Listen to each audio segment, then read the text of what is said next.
Yo, pull up a chair, let the real talk begin. Faith on the table where the brothers lock in. Life gets heavy, but we stand our ground.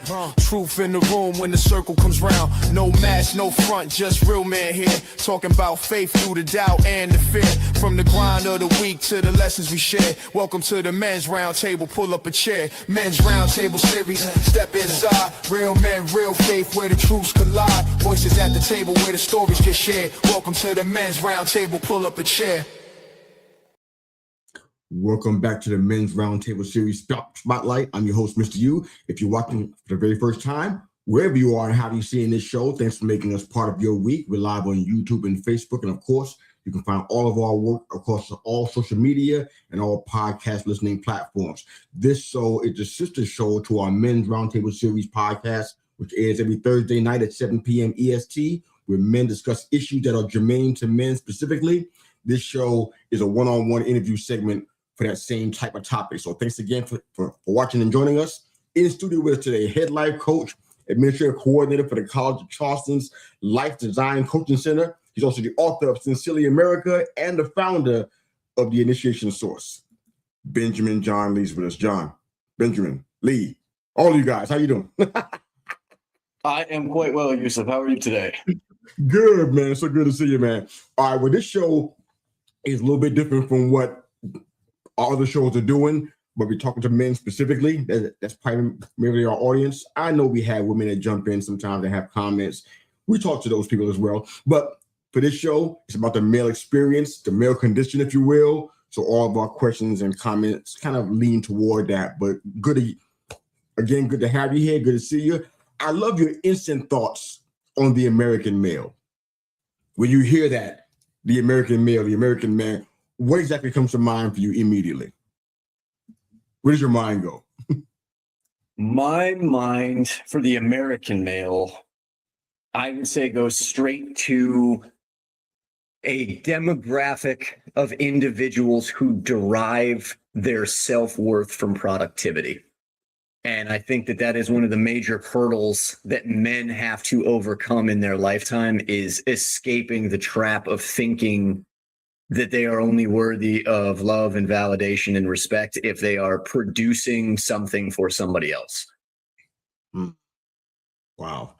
There's some places we can go with that too. I mean, it's the kind of thing that we discuss a lot. I found that in interviewing people, having strategy sessions, talking to people from around the country and around the world, you find out that a lot of the things that we talk about in this context, universal. People in Ireland are dealing with it. People in Australia are dealing with it. It's not even an American thing. I think we just hear about it a lot more now because we hear so many things like men who are walking in entitlement, men that are so locked into their success goals that they lose their families. We hear that kind of stuff that continues to go on. So that's definitely a astute point by you. I like it. You were trained and you were working in the areas that were considered dangerous, but required a lot of precision, strategy, a lot of clarity about what the mission is. Speak to the men who, so many of our friends are former veterans. They're on our Men Roundtable Series podcast. They're one of our regular panelists, good friends of ours, good friends of mine. When they came home and the uniform came off, it's like they got blitzed. They had no idea what was next, what to do, how to function, going to the supermarket, taking the kids to school, little things, going out shopping with their wife, little things that they didn't know how to function because they were so used to, accustomed to war, they didn't know what peace looked like. So for yourself, who was the man that was left standing after the mission disappeared? That's a great question. I'm not sure that I'm still not sure I know how to answer that just yet, but that sentiment that you just touched on is something that resonates with me personally. And it's something that I speak about a lot because I think, and if most of the veterans or even people, first responders, stuff like that, are going to understand what I'm saying. But for the common person who hasn't experienced that high stress lifestyle, what I'm about to say seems counterintuitive, but the civilian world or the real world is much, much more stressful than combat ever was. Because in a war zone, you know what your mission is. In fact, I would argue that in a war zone, man is living the closest to what man was originally intended to live in modern society. The fact that you have a singular mission, the people who are a part of your tribe are on board with what you're doing, you're all supporting each other, you have each other's backs, you eat, you take care of yourselves, and you get the job done.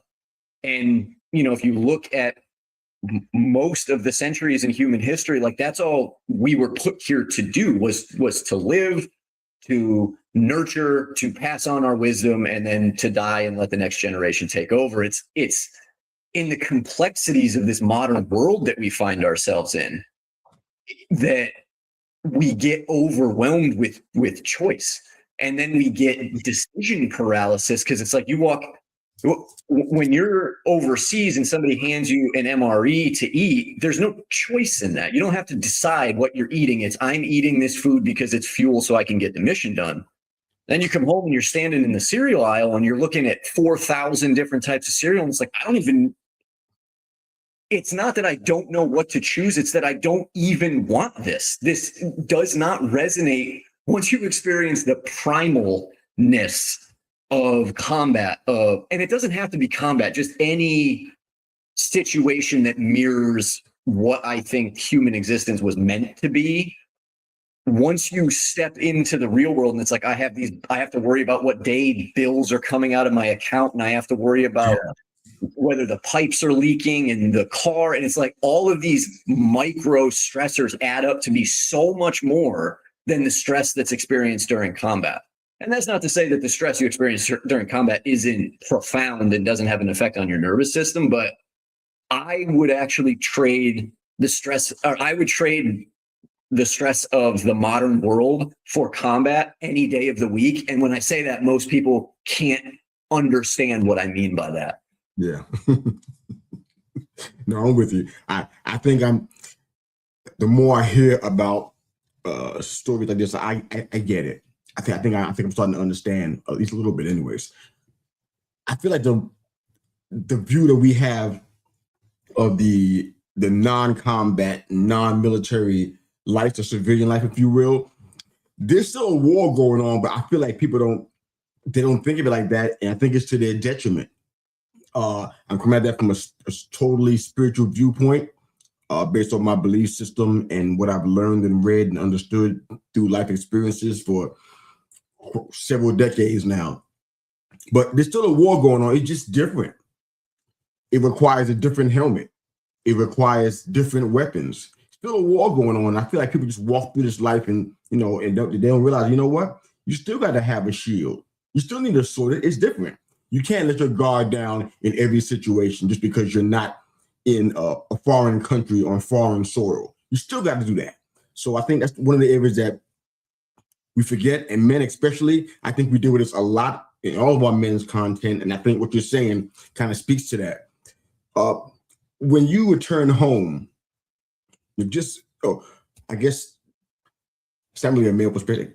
I get to just your perspective. But when you return home, what do you think was the hardest battle you had to learn how to fight once you return home? I know the situation changed, like you just highlighted very well. What was the hardest battle for you once you got back?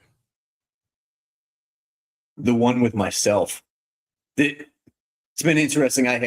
During my coaching, I've been doing, I've been speaking to some people who are very faith-driven people. So we have a lot of conversations about the Bible and the content thereof. And I am somebody who deals in deep shadow work. And actually yesterday, I was having a conversation with a young man, and we've been dealing with his shadow specifically. And he said yesterday, and this stood out to me. He said, I've been reading the Bible lately. And if you replace the word flesh in the Bible with the shadow, it makes complete sense. The battle that I'm fighting every single day, the war zone, and it doesn't matter in what context you look at this, whether it's angels, demons, your primal nature versus your higher self. It doesn't have to be spiritual. It's just the battle that we fight on a day-to-day basis is what we know is in our best interest and our highest good. And then the primal impulses that take over when we become unconscious of our behaviors, when we become unintentional, our behaviors, that human nature that takes over, our propensity to lean into lust and greed and wrath. And, you know, the whole concept of the 7 deadly sins is when we surrender our autonomy of being to impulse. I think it's just human nature for that darker aspects of ourselves to take over. And that battle was the one that I fought, mainly because I joined the military when I was 17. So I stepped straight out of my parents having complete authority over me to the military having complete authority over me. And then when I was medically retired at 26, like I still had not developed the muscle of taking accountability for myself. And that's a question that I've been answering for myself a lot lately, because, you know, relationships have been on my plate or on my mind lately, because I have the desire to find a partner and build a family. And, you know, the old saying, like, oh, you can't find love until you know how to love yourself. And it sounds so dumb to me, because it's like, what does that even look like? Like, love yourself. Is that standing in the mirror and saying affirmations? Is it hugging yourself? It's like, what does that look like? So I've been trying to figure out what that means for me. And the answer that I've come up with is learning to be my own father, like learning to set boundaries with myself and keep them, because the trust that forges between my higher self and my inner child gives me the security to show up in the world the way that I want to. So self-love to me is accountability and discipline. And so that was the war that I had to fight after I got home, because nobody ever taught me how to regulate my nervous system or set a boundary for myself and hold it and delay gratification for long-term success. Like, nobody ever taught me how to do these things. So like, that was the battlefield that I found myself on when I got home. We talk a lot about addiction in a lot of our men's content. I know a lot of people in the audience that are watching this live or on a replay, they probably have been touched by it in some way, shape, or form. What do you see a connection between addiction and men's search for identity? Do you see any connective tissue there? Oh, not only do I see connective tissue, like that is the main through thread in what ails, I think, man today. And I would go so far as to say it's not addiction specifically, it's shame. Because the shame is the beginning of the cycle that ends in addiction, because shame perpetuates the isolation that addiction seeks to alleviate. So essentially what we're seeing is men who are ashamed of the way that they are showing up in the world, and that leads to them they feel the shame of the way that they're showing up, and then they isolate themselves in an attempt for not to be judged, and not because they're judging themselves internally. And so they isolate themselves from society, and they put on these masks, and they create this separation between themselves and the people around them. But the connection between themselves and the people around them is the medicine that is going to cure the shame of what they're feeling in the first place. So it's this negative feedback loop where you're not showing up in the world the way you want to. You feel ashamed because of it. You isolate yourself, and then you just sit there and spin in this shame addiction cycle. Because through my own journey of addressing my addiction, it's like I've been clean from opiates for over 11 years now. But as I got clean, thank you. But as I got clean from that, I watched my addictive tendencies put on new masks. So it would go from booze to opiates to women to sex to porn to weed to it just changes the clothes that it's wearing and masquerades as something differently.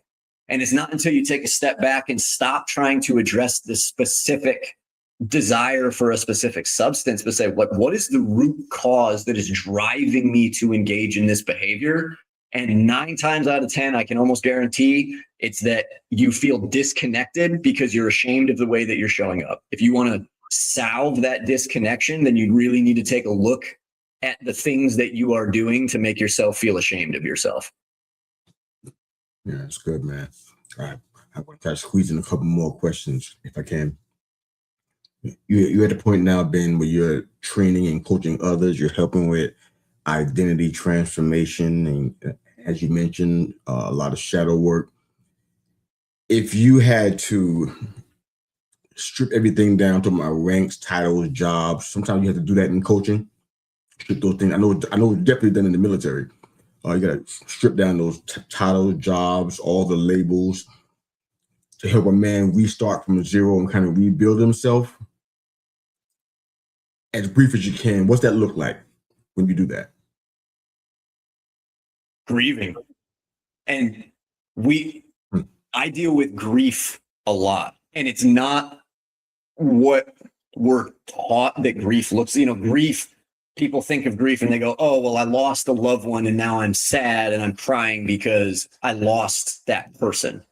But grief goes so much deeper than just the loss of a loved one. In fact, in my own coaching program, the Reforge protocol, the G in Reforge stands for grieve, because grieving is the process of letting go of our attachment to something being the way that we thought it was going to be. So when you talk about stripping away the titles, it's less about stripping away the title and it's more about letting go of what that title represented to that person.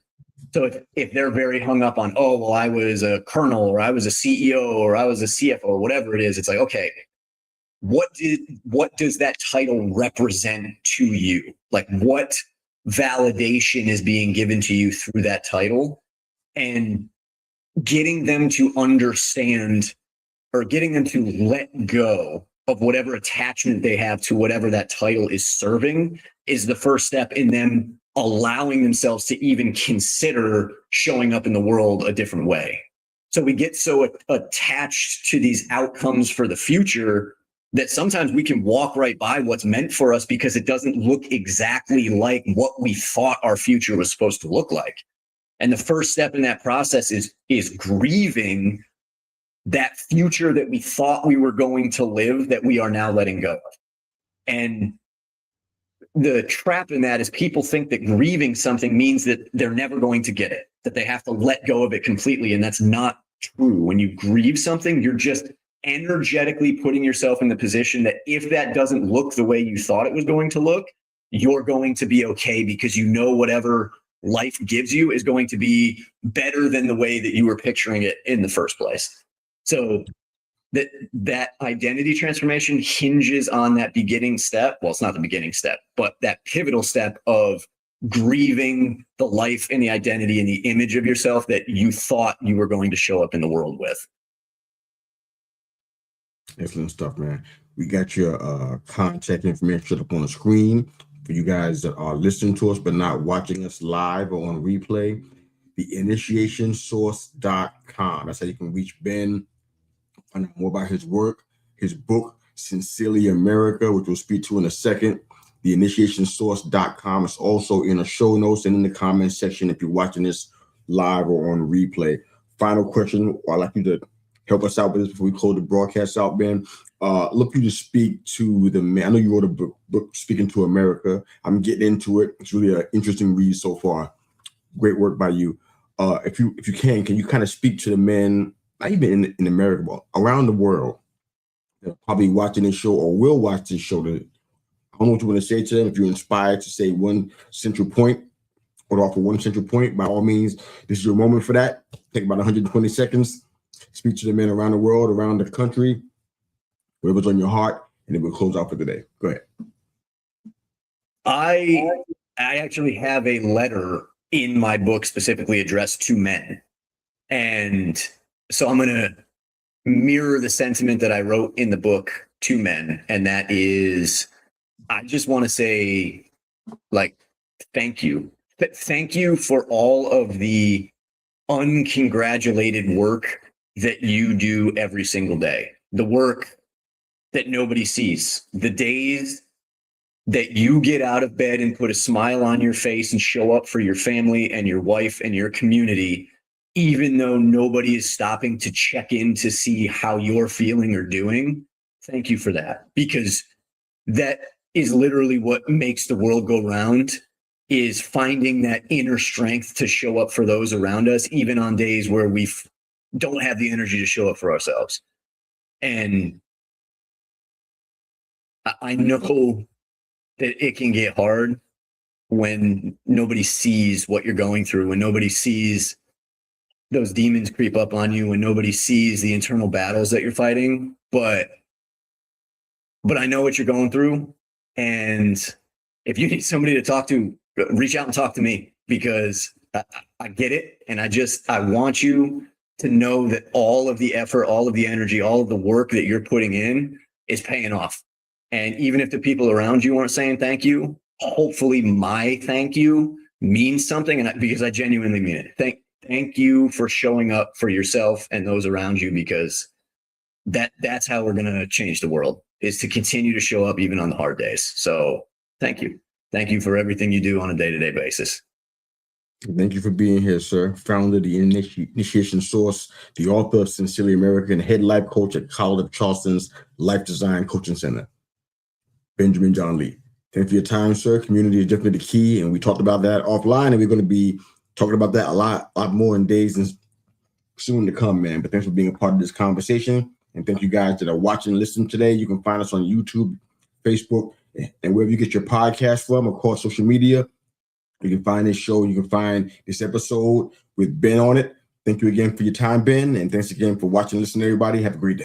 Men's Roundtable Series, step inside. Real men, real faith, where the truths collide. Voices at the table where the stories get shared. Welcome to the Men's Roundtable, pull up a chair.